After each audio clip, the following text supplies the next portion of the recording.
வணக்கம். மருந்தில்லா மருத்துவம் நிகழ்ச்சியில் உங்கள் எல்லாரையும் சந்திக்கிறது எனக்கு ரொம்ப சந்தோஷம். நான் doctor Deepa Lalan, BHMS homeopathic physician. இன்றைக்கி நம்ம என்ன டாபிக் பற்றி டிஸ்கஸ் பண்ண போகிறோம் அப்படின்னா, நிறைய கேர்ள்ஸ்க்கு லேடிஸ்க்கு ரொம்ப பிரியமான ஒரு டாபிக் அப்படின்னு சொல்லலாம். அது என்ன அப்படின்னா, இப்போ பாருங்கள், சோஷியல் மீடியாலையானா இருக்கட்டும், கூகுள்லையானா இருக்கட்டும், பிள்ளைங்க நிறைய தேடுறது இந்த ஸ்கின் க்ளோக்கு என்னென்ன சப்ளிமெண்ட்ஸ் எடுக்கலாம். ஸ்கின் பாருங்கள் நல்லா க்ளோவாக இருக்கணும், ஷைனிங்காக இருக்கணும். இதுக்கு என்ன சப்ளிமெண்ட்ஸ் எடுக்கலாம், உள்ளுக்கு சப்ளிமெண்ட்ஸ் என்ன எடுக்கலாம், மேலே எக்ஸ்டர்னலில் என்ன க்ரீம் போடலாம், என்ன ஹைலைட்டர் போடலாம், இப்படி தான் தேடுறாங்க. அதுக்கு நிறைய பேர் பாருங்கள் பல ஆயிரம் செலவு பண்ணுறாங்க. அதுக்கும் மேலே அது எல்லாமே பார்த்திங்கன்னா கெமிக்கல் காம்பினேஷன்ஸ். சரிங்க, இப்போ இந்த மாதிரி நிறைய கெமிக்கல் காம்பினேஷன்ஸ் இந்த மாதிரி எல்லாரும் தேடுறாங்க. இது ஒரு 50 வருஷத்துக்கு முன்னாடி, 100 வருஷத்துக்கு முன்னாடி, இப்போ ஒரு 20-30 வருஷத்துக்கு முன்னாடி இதெல்லாம் இல்லவே இல்லையா? அப்ப பல 100 வருஷம் முன்னாடி ராஜவம்சத்துல இருந்தவங்க, சில அதாவது ஒரு 20-30 வருஷத்துக்கு முன்னாடி ஒரு பெரிய பெரிய ஹைஃபை ஃபேமிலிஸ், அவங்கெல்லாம் இந்த ஸ்கின் க்ளோக்கு அப்படின்னு பிரதானமா நிறைய விஷயம் செஞ்சாங்க. அவங்கெல்லாம் இந்த மாதிரி க்ரீம் எல்லாம் போட்டாங்களா? இல்ல நம்ம பழைய நடிகைகள்லாம் இருந்தாங்களே, அவங்கெல்லாம் இந்த மாதிரி க்ரீம் எல்லாம் போட்டாங்களா? க்ரீம் எல்லாம் போட்டு நல்ல ஷைனிங் கொண்டு வந்தாங்களா, க்ளோ கொண்டு வந்தாங்களா அப்படின்னா இல்லைங்க. பெரும்பாலும் பார்த்தீங்கன்னா இயற்கை சார்ந்த பொருட்களை அவங்க யூஸ் பண்ணி தான் அந்த க்ளோவே கொண்டு வந்தாங்க. அந்த மாதிரி க்ளோ கொண்டு வரக்கூடிய இயற்கை சார்ந்த பொருட்கள் ஏதாவது இருக்கா? நிறைய செலிபிரிட்டிஸ் பார்த்தீங்கன்னா ஷேர் பண்ணியிருக்காங்க. இது நார்த்லேயும் சரி, சவுத்துலேயும் சரி. அந்த மாதிரி ஒரு பொருள் நிறைய பேர் ஷேர் பண்ணது என்ன அப்படின்னா, சிம்பிளான தேன்.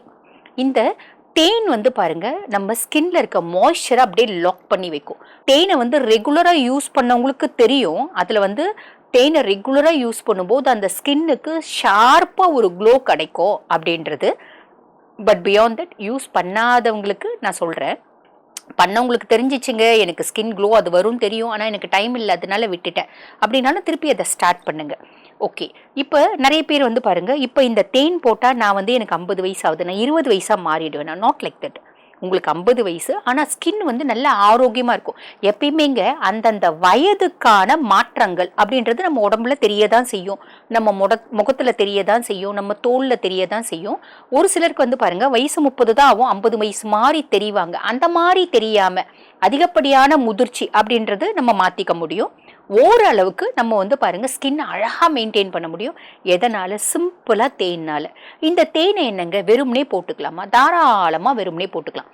அதுக்கும் மேலே தேனை அப்ளை பண்ணுறதுக்கு நிறைய மெத்தடாலஜிஸ் இருக்குங்க. அதில் ஒரு சில மெத்தடாலஜிஸ் நான் உங்களுக்கு சொல்கிறேன். ஃபர்ஸ்ட் விஷயம், நம்ம என்ன பண்ணணும், ஒரு நாளைக்கு 3 லிட்டர் தண்ணி குடிக்கணும். காலையில் ஒரு முறை, மாலையில் ஒரு முறை முகம் கழுவணும். ஃபேஸில் டர்ட் இருக்கக்கூடாது, அது பார்த்துக்கணும். அது பச்சை தண்ணியிலே முகம் கழுவலாம். இல்லைம்மா நாங்கள் காலையில் ஆஃபீஸ் போயிட்டு நைட்டு தான் வருவோம், நைட் வந்த உடனே ஃபேஸ் வாஷ் பண்ணிக்கோங்க. நீங்கள் மேக்கப் ஏதாவது போடுறீங்க அப்படின்னா அந்த மேக்கப்பை கண்டிப்பாக ரிமூவ் பண்ணிட்டு தான் படுக்கணும். ரிமூவ் பண்ணுறது வெறும்னே நீங்கள் பார்த்தீங்கன்னா இந்த மேக்கப் ரிமூவர் வச்சு பண்ணுறதை விட பெஸ்ட் என்ன அப்படின்னா, கொஞ்சம் தேங்காய் எண்ணெய் எடுத்துக்கோங்க. தேங்காய் எண்ணெய் ஃபேஸ் ஃபுல்லாக அப்ளை பண்ணிவிட்டு ஒரு மசாஜ் பண்ணிவிட்டு ஒரு 2 நிமிஷம் விட்டுட்டு நம்ம ஃபேஸை வாஷ் பண்ணிடலாம். வாஷ் பண்ணாலும் நீங்கள் சோப் போட்டு வாஷ் பண்ணாலும் அந்த எண்ணெய் பசை அப்படின்றது ஃபேஸில் இருக்க தான் செய்யும். ஸோ இதை ரெகுலராக ஃபாலோ பண்ணுங்கள். இது ரீசெண்டாக தேவயானி மேடம் கூட அவங்க கொடுத்துருந்தாங்க. நான் ஸ்கின்னை மெயின்டைன் பண்ணுறது ஒன்றும் இல்லை, நான் சிம்பிளாக தேங்காய் எண்ணெய் தான் யூஸ் பண்ணுவேன் அப்படின்னு. அதுதான் ரொம்ப சிம்பிளான விஷயம். தேங்காய் எண்ணெயை நீங்கள் யூஸ் பண்ணுங்கள். மேக்கப் ரிமூவுக்கு ரெகுலராக போட்டுக்கணும் அப்படின்ற நெசசிட்டியில் மேக்கப் ரிமூவுக்கு யூஸ் பண்ணிவிட்டு, அதே மாதிரி ஆஃபீஸ்லேருந்து வந்த உடனே நீங்கள் வேலை பார்க்குறவங்க, வீட்டில் இருக்கவங்க ரொம்ப ஈஸி உங்களுக்கு மெயின்டைன் பண்ணுறது. காலேஜ் படிக்கிற பிள்ளைங்க காலேஜ்லேருந்து வந்த உடனே, ஆஃபீஸ் போகிறவங்க ஆஃபீஸ்லேருந்து வந்த உடனே, ஸ்கூல் படிக்கிற பிள்ளைங்க ஸ்கூல் படிக்கும் போதெல்லாம் நம்ம ஸ்கின் மெயின்டைன் பண்ணணுன்றதில்ல, அதுவே ரொம்ப ஹெல்த்தியாக இருக்கும். வயசு பிள்ளைங்களுக்கு என்ன இருக்குது, பட் இருந்தாலும் நீங்கள் மெயின்டைன் பண்ணணும் அப்படின்னா என்ன பண்ணலாம் அப்படின்னா, ஃபஸ்ட்டு பாருங்கள், பச்சை பால் ஒரு சின்ன பிளேட்டில் வச்சுக்கோங்க. ஒரு காட்டனை வச்சு அந்த பச்சை பாலை வச்சு ஃபேஸை க்ளீனாக தொடச்சிடுங்க. ஃபஸ்ட்டு தேங்காய் எண்ணெய் வச்சு ரிமூவ் பண்ணிடுறீங்க, சோப் போட்டு வாஷ் பண்ணிடுறீங்க. இல்லை கடலை மாவு போட்டு வாஷ் பண்ணிடலாம். தேங்காய் எண்ணெய் போட்டு ரிமூவ் பண்ணிவிட்டு கடலை மாவு இல்லைன்னா பயிறு மாவு. கடலை மாவு பெஸ்ட்டா பயிறு மாவு பெஸ்ட்டா அப்படின்னு கேட்டால் பயிறு மாவு தாங்க பெஸ்ட்டு. ஏன்னா கடலை மாவு நம்ம தோலில் இருக்க எண்ணெய் பசையை நிறைய எடுத்துரும். பயிறு மாவு அந்த மாய்ஸ்சரை அப்படியே மெயின்டைன் பண்ணும். அப்போ பயிறு மாவு ரொம்ப பெஸ்ட்டு. அந்த பயிறு மாவு போட்டு நம்ம ஃபேஸை வாஷ் பண்ணிடலாம். வாஷ் பண்ணிவிட்டு பச்சை பால் கொஞ்சம் எடுத்துக்கோங்க. ஒரு காட்டனை தொடச்சி ஃபேஸை நல்லா பார்த்தீங்கன்னா தொடச்சி எடுத்துக்கோங்க. வைப் பண்ணிக்கோங்க. வைப் பண்ணிவிட்டு விட்டுருங்க. வெறும் தண்ணியில் முகம் கழுவிடுங்க. இல்லைனா ஒரு ஸ்பாஞ்சை வச்சு ஃபேஸ் தொடச்சிடுங்க. தொடச்சிட்டு சிம்பிளாக அதே பயிறு மாவு எடுத்துக்கோங்க. பயிறு மாவில் கொஞ்சம் பயிறு மாவு, அதில் வந்து பார்த்திங்கன்னா நல்ல 1 டீஸ்பூன் நல்ல ஹனி தேன் கலந்துருங்க. தேன் கலந்துட்டு அந்த பேக், அதை ஒரு பேக் மாதிரி வச்சு ஃபேஸ் ஃபுல்லாக அப்ளை பண்ணிவிடுங்க. கண்ணை சுற்றி மட்டும் விட்டுருங்க. விட்டுட்டு அரை மணி நேரம் விட்டுட்டு அரை மணி நேரம் கழித்து வெறும் பச்சை தண்ணி எடுத்து ஃபேஸில் அப்படி அப்படியே டேப் பண்ணி அதையே ஒரு மசாஜ் பண்ணி நம்ம வந்து வாஷ் பண்ணிவிட்டு விட்டுடலாம். இதை ரெகுலராக, இது எவ்வளோ நாளுங்க போடணும்? எவ்வளோ நாள்னாலும் போடலாம். ரெகுலராக போடலாமா? ரெகுலராக போடலாம். 5 மாதம் போடலாமா? 3 மாதம் போடலாமா? 6 மாதம் போடலாமா? எவ்வளோ நாள்னாலும் போடலாம். ஸ்கின்னு நல்ல க்ளோ வந்தோடனே வாரத்தில் 3 நாள், ஒரு நாள் விட்டு ஒரு நாள் போடுங்க. இது ஒரு மெத்தடாலஜிங்க. இன்னொரு மெத்தடாலஜி, இப்போ நிறைய பேருக்கு வந்து பாருங்கள் இந்த ரோஸ் டிண்ட் வேணும் அப்படின்னு நினைப்பாங்க. இந்த ரோஸ் டிண்ட் வரத்துக்குன்னே நிறைய க்ரீம்ஸ் இருக்குது. அந்த மாதிரி போடுறாங்க, போடலாம். நீங்கள் ஏதாவது ஒரு ஃபங்க்ஷன் ஏதாவது போகிறீங்கன்னா ஹைலைட்டர் கூட நீங்கள் போட்டுக்கலாம். பட் பியாண்ட் தட் நேச்சுரலாகவே ஸ்கின்ல வந்து ரோஸ் டிண்ட் வர்றதுக்கு ஒரு சில ஆப்ஷன்ஸ் இருக்குது. என்ன அப்படின்னா, ஸ்ட்ராபெரி பழம் இருக்குது பார்த்தீங்களா, அந்த ஸ்ட்ராபெரி பழம் ஜூஸ் குடிக்கிறது. ஸ்ட்ராபெரி பழத்துக்கு நாங்கள் எங்கெங்கே போவோம், எங்கள் வீட்டு பக்கத்தில் ஸ்ட்ராபெரியே விற்கிறது இல்லை. 2 ஆப்ஷன் உங்களுக்கு சொல்கிறேன். ஒன்று, ஸ்ட்ராபெரி ஜூஸ் குடிக்கிறது. ஸ்ட்ராபெரி கிடைக்கும் அப்படின்னா வீட்டு பக்கத்தில் கிடைக்கும், இல்லை வாங்கி ஃப்ரிட்ஜில் வச்சுக்கிறோங்க. நாங்கள் சிட்டியில் தான் இருக்கோம், ஒன்றும் பிரச்சனை இல்லை, வாங்கி வச்சுக்கோங்க. காலையில் ஒரு 4 ஸ்ட்ராபெரி பழம் போட்டு 1 கிளாஸ் பால் ஊற்றி 1 டீஸ்பூன் ஹனி போட்டு அந்த ஸ்ட்ராபெரி மில்க் ஷேக் நீங்கள் ரெகுலராக குடிச்சிட்டு வாங்க பாருங்கள், ஒரு லைட்டு ரோஸ்டின்ட்டு உங்கள் ஃபேஸில் தெரியும். இது நீங்கள் யூஸ் பண்ணிக்கலாம்.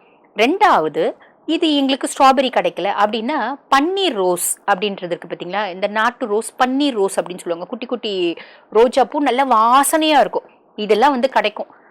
இப்போ கோயம்பேடு பக்கத்தில் இருக்கவங்களுக்குலாம் சாலிடாக ரெகுலராகவே கிடைக்கும். அந்த பன்னீர் ரோஸு இல்லைன்னா நாட்டு ரோஸ், 2ம் வேறு வேறு. பன்னீர் ரோஸ் குட்டியாக இருக்கும், நாட்டு ரோஸ் நல்ல பெருசு, 2மே வாசமாக இருக்கும். பெங்களூர் ரோஸ் கிடையாது. அந்த பெரிய ரோஸு, டெல்லி ரோஸு, பெங்களூர் ரோஸ்லாம் சொல்கிறாங்க பார்த்தீங்களா, அது கிடையாது. இந்த 2 ரோஸில் எதானா வாங்கி நல்லா வந்து பச்சை தண்ணியில் வாஷ் பண்ணிவிட்டு ஒரு பெரிய காட்டன் சாரீ இல்லை காட்டன் வேஷ்டி போட்டு இதை வந்து நிழல்லையே காய வச்சுடுங்க. நிழல்லையே கொஞ்சம் நேரம் உணர்த்துங்க. அது தண்ணி இருந்துச்சுன்னா போதும். அதுக்கப்புறம் நல்லா வந்து பார்த்தீங்கன்னா ஒரு 3, நீங்கள் எவ்வளோ எடுக்கிறீங்க, ஒரு 1/2 கிலோ ரோஸ் எடுக்கிறீங்க அப்படின்னு வச்சுக்கோங்களேன். ஒரு சின்ன குண்டானில் ஒரு அகலமான பாத்திரத்தில் ஒரு 3 மக்கு தண்ணி ஊற்றிடுங்க, இல்லை 2 மக்கு தண்ணி ஊற்றி அதில் வந்து பாருங்கள் நல்லா கொதி வரட்டும். கொதி வந்த பின்னாடி இந்த ரோஸ் எல்லாம் மொத்தமாக கொட்டி நல்லா அமுத்திட்டு அப்படியே மூடி வச்சிடுங்க. ரொம்ப சிம்பிள். வேணும்னா கொதி விட்டு ஒரு 10 கொதி வந்தவுடனே மூடியும் வச்சிடலாம், இல்லை அப்படியேவும் மூடி வச்சிடலாம். ஒரு 4 மணி நேரம் டிஸ்டர்ப் பண்ணாமல் விட்டுருங்க. அதுக்கப்புறம் அதை எடுத்து அப்படியே வடிகட்டிடுங்க. வடிகட்டிட்டு அது நல்லா தண்ணி கொஞ்சம் சுண்டி, இவ்வளோ தண்ணி இருக்குன்னு வச்சுக்கோங்களேன். சும்மா ஒரு 2 மக்கு தண்ணி இல்லை 1 மக்கு தண்ணி அளவுக்கு இருக்குது, 1 லிட்டர் தண்ணி அளவுக்கு இருக்குன்னு வச்சுக்கோங்களேன். அது கூட நம்ம வந்து பாருங்கள் சக்கரை பாகு கலந்து நம்ம அது வந்து பார்த்திங்கன்னா ரோஸ் மில்க் எசன்ஸ் மாதிரி நம்ம ரெடி பண்ணிக்கலாம். ரெடி பண்ணிவிட்டு அதை வந்து நம்ம ஃப்ரிட்ஜில் வச்சிடலாம். காலையில் எந்திரிச்ச உடனே அதை வந்து நம்ம சக்கரைப்பாகு கலந்தும் போட்டுக்கலாம், இல்லை அந்த தண்ணியை இன்னும் நல்லா சுண்ட காய்ச்சி கான்சென்ட்ரேட் பண்ணி ஹனி போட்டும் கலந்து வச்சுக்கலாம். காலையில் எந்திரிச்ச உடனே ஸ்ட்ராபெரி மில்க் ஷேக்குக்கு பதில் நம்ம 1 கிளாஸ் நல்ல சில்லுன்னு பாலில் எவ்வளோ தேவையோ இந்த ரோஸ் எசன்ஸ் போட்டு நம்ம ரெகுலராக குடிச்சிட்டு வரலாம். ரெகுலராக குடிச்சிட்டு வரும்போது அந்த ஸ்கின் வந்து பாருங்கள் நல்ல ஒரு விதமான அப்படியே மைல்டு பிங்க் க்ளோ கொடுக்கும், நல்ல ஷைனிங் கொடுக்கும். எக்ஸ்டர்னலாக நீங்கள் தேன் அப்ளை பண்ணுறீங்க, நல்ல க்ளோ கொடுக்கும். அதுக்கு மேலே நேச்சுரலாகவே வந்து பார்த்தீங்கன்னா ஒரு லைட் பிங்க் க்ளோ உங்களுக்கு கொடுக்குங்க. இது நம்ம ஹிஸ்ட்ரிஸ்லாம் படிக்கும்போது நீங்கள் கூட படிச்சிருப்பீங்க, எனக்கு தெரியல. இந்த அனார்கலி அப்படின்னு சொல்லுவாங்க, இந்த சலீம் அனார்கலி. அவங்க வந்து பார்த்தீங்கன்னா அவங்க லவ்வுக்கு தான் அவங்க famous. Romeo Juliet, Ambikavathi, Amaravathi, Salim Anarkali அவங்க லவ்வுக்கு தான் ஃபேமஸ். பட் பியாண்ட் தட் அவங்களோட காதல் வந்து காவிய காதல் இல்லையா. அப்போ அனார்கலிக்கு வந்து அவங்கள எக்ஸ்பிளைன் பண்ணியிருப்பாங்க, அவங்கள டிஸ்கிரைப் பண்ணியிருப்பாங்க. எப்படி அப்படின்னா, அனார்கலி அப்படின்னு ஏன் வந்து பேர் வச்சாங்க அப்படின்னாலே, அனார் மாதுளம் நிறமா இருப்பாங்களா, அவங்க மாதுளம் பழம் போல நிறத்துடையவளா இருப்பாளாம் அனார்கலி. அதனால அவளுக்கு அனார்கலி அப்படின்னு பேர் வச்சாங்களாம். ஸோ அப்போ அந்த மாதிரி கலர்லாம் நேச்சுரலாகவே இருக்கிறதும் உண்டு. அதுக்கும் மேலே அந்த காலத்துல வந்து பாருங்க நிறைய விஷயம் பண்ணாங்க. இயற்கையாக இருக்கக்கூடிய கலரோட கூட இந்த மாதிரி நிறைய ஹோம் ரெமெடிஸ் பண்ணாங்க. அதெல்லாம் தான் நம்ம இப்போ திருப்பி புதுப்பிச்சு நாங்கள் ஒன்றும் புதுசாக கண்டுபிடிச்சு சொல்லலை. இந்த மாதிரி நிறைய கேட்ட விஷயங்கள், பல பேரால் பகிரப்பட்ட விஷயங்கள், பேசும்போது பகிரப்பட்ட விஷயங்கள், அதுக்கும் மேலே ஹிஸ்ட்ரிஸில் நம்ம படித்தது, அதெல்லாம் தான் உங்களுக்கு சொல்கிறோம். அதுக்கும் மேலே நம்ம இதை அப்ளை பண்ணி பார்க்கும்போது ரிசல்ட் ஷார்ப்பாக வருது. அதை வச்சு கிளினிக்கல் ப்ராக்டிஸில் 15 வருஷத்தில் நிறைய பேர்கிட்ட நான் அப்ளை பண்ணியிருக்கேன். பொதுவாகவே வந்து பாருங்கள், எந்த பேஷண்ட் லேடிஸாக இருக்காங்க, கேர்ள்ஸாக இருக்காங்கன்னு வச்சுக்கோங்களேன், எந்த நோய்க்கானா வரட்டும், எவ்வளோ பெரிய நோய்க்கானா வரட்டும், கடைசியில் கண்டிப்பாக ஒரு பியூட்டி டிப்ஸ் அப்படின்றது கேட்பாங்க. அது எப்படி அப்படின்னா, நம்ம ஒரு மார்க்கெட்டில் போயிட்டு காய்கறியெல்லாம் வாங்கிட்டு கொத்தமல்லியும் கறிவேப்பிலையும் கேட்குறோம் பார்த்தீங்களா, அந்த மாதிரி கொசுறு டிப்ஸ் இதெல்லாம். இந்த கொசுறு கொஞ்சம் கொடுங்க அப்படின்னு கேட்குற மாதிரி கொஞ்சம் ஒரு ஸ்கின்னுக்கு ஒரு டிப் கொடுங்களேன், ஒரு ஹேருக்கு ஒரு டிப் கொடுங்களேன், இந்த நெயில்ஸ்க்கு ஒரு டிப் கொடுங்களேன், இப்படி நிறைய விஷயம் கேட்பாங்க. அந்த மாதிரி டிப்ஸ் கொடுத்து நிறைய பேர் வந்து சொல்லுவாங்க, மேடம் அந்த டிப்ஸ் சூப்பராக ஒர்க் அவுட் ஆகுது மேடம், பாருங்க என்னோட ஸ்கின்னு என்னோட ஃபேஸ் எப்படி இருக்குது அப்படிம்பாங்க, இந்த லிப்ஸ் கொடுங்க, இப்படி பல விஷயம் கேட்பாங்க. அந்த மாதிரி நிறைய பேரால் வந்து பார்த்தீங்கன்னா யூஸ் பண்ணி ஆதாரப்பூர்வமாக நல்லா இருக்குங்க அப்படின்னு சொன்ன டிப்ஸை தான் நான் உங்ககிட்ட பகிர்றேன். ஓகேங்களா? அதுக்கடுத்து இன்னொன்று இருக்குது. அது என்ன அப்படின்னா, நம்ம இந்த கொத்தமல்லி இருக்குது பார்த்தீங்களா, கொத்தமல்லி தழை, புதினா தழை, ரெண்டுத்தையும் ஒரு ஒரு கைப்பிடி எடுத்துக்கணும். கைப்பிடி எடுத்துட்டு அது கூட எலுமிச்சம்பழத்தை 4 கட் பண்ணி ஒரு பகுதி அதில் பிழிஞ்சிடணும். பிழிஞ்சிட்டு கொஞ்சமாக வந்து சீரகத்தூள், கொஞ்சோண்டு மிளகுத்தூள், உப்பு போட்டு ஹனி போட்டுணும். இதை நல்லா அடிச்சிடணும். அடிச்சுட்டு அதை வடிகட்டிட்டு அடிக்கும் போதே ஐஸ் போட்டு அடிச்சுக்கணும். நல்லா டேஸ்ட்டாக குடிங்க. ஐஸ் போட்டு அடிச்சுட்டு அது கூட ஹனி போட்டு கலந்து குடிக்கணும்.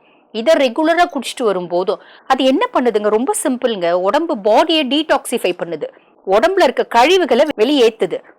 அப்போ பொதுவாக உடம்புல கழிவில்லாம இருக்கு அப்படின்னாலே தோல் வந்து நல்ல பிரகாசமா இருக்கும், ஜொலிக்க ஆரம்பிக்கும் அப்படின்னு சொல்லலாம். இது ரொம்ப சின்ன வயசு பசங்களுக்கு டக்குன்னு தெரியும். ஒரு 50 இயர்ஸ் 60 இயர்ஸ் இருக்கவங்களுக்கு கொஞ்சம் லேட்டா தெரியும். பட் ரிசல்ட் அப்படின்றது சாலிடா வரும். சின்ன வயசு பசங்களுக்கு இயற்கையாவே ஸ்கின் கொஞ்சம் ஆரோக்கியமா இருக்கும் இல்லைங்களா? ஒரு 20 வயசு பிள்ளை 22 வயசு பிள்ளைக்குலாம் ஸ்கின் ஆல்ரெடி ஆரோக்கியமா இருக்கும். இருந்தாலும் அந்த பிள்ளைங்க என்ன பண்ணுதுங்க, சும்மா அந்த க்ரீமை போடுறது, இந்த க்ரீமை போடுறது, இந்த பேக் போடுறது, அந்த பேக் போடுறது, இந்த மாதிரிலாம் பண்றதை விட இந்த மாதிரி இயற்கை சார்ந்த விஷயங்கள் செய்யும் போது பிள்ளைங்களுக்கு அவங்க எக்ஸ்பெக்ட் பண்ண மாதிரி அந்த க்ளோவும் கிடைச்சிடும். அதே மாதிரி தோலுக்கு ஆரோக்கிய குறைபாடு அப்படின்றதும் இருக்காது. ஏன்னா நான் சமீபத்தில் வந்து பார்த்தீங்கன்னா ஒரு சமூக வலைத்தளத்தில் ஒரு வீடியோவில் பார்த்தேன், மெர்க்குரி இருந்த க்ரீம் வந்து மிஸ்யூஸ் பண்ணப்பட்டுச்சு. நல்ல கலர் கொடுக்கும், ஆனால் வந்து ரீனல் டாக்ஸிசிட்டி வரும், கிட்னி காம்ப்ளிகேஷன்ஸ் ஏற்படும். அந்த மாதிரி தெரியாமல் அங்கங்கே போய் பியூட்டி பார்லர் அந்த க்ரீம் இந்த க்ரீம் போடுறத விட இந்த மாதிரி இயற்கை சார்ந்த பொருட்களை பிள்ளைங்க போடுறாங்க. அதே மாதிரி நம்ம இந்த மாதிரி இப்போ நாங்கள் சொன்ன ட்ரிங்க்ஸ் எல்லாம் கூட வந்து பார்த்தீங்கன்னா ஸ்ட்ராபெரி மில்க் ஷேக் ரொம்ப நல்லது தான். அதுக்கும் மேலே பன்னீர் ரோஜா அந்த ரோஸ் மில்க் அதுவும் நல்லது தான். அதுக்கும் மேலே இந்த கொத்தமல்லி புதினா ஜூஸு இதுவும் வந்து பார்த்தீங்கன்னா சூப்பர் டூப்பரான ட்ரிங்க் தான். இதெல்லாம் குடிக்கும்போது கண்ணுக்கு தெரிஞ்சு எந்த விதமான ஹார்ம் எஃபெக்ட்ஸும் கிடையாது. At the same time side effects கிடையாது, பின் விளைவுகள் கிடையாது. அதுக்கும் மேலே ஆரோக்கியமும் சார்ந்த விஷயம், அழகு மற்றும் ஆரோக்கியமும் சார்ந்த ஒரு விஷயம் அப்படின்றதுனால தாராளமாக செய்யலாம். ஆக இந்த பதிவு உங்களுக்கு பயனுள்ளதாக இருக்கும்னு நினைக்கிறேன். இதே மாதிரி இன்னொரு பதிவில் உங்களை சந்திக்கிறேன். தேங்க்யூ.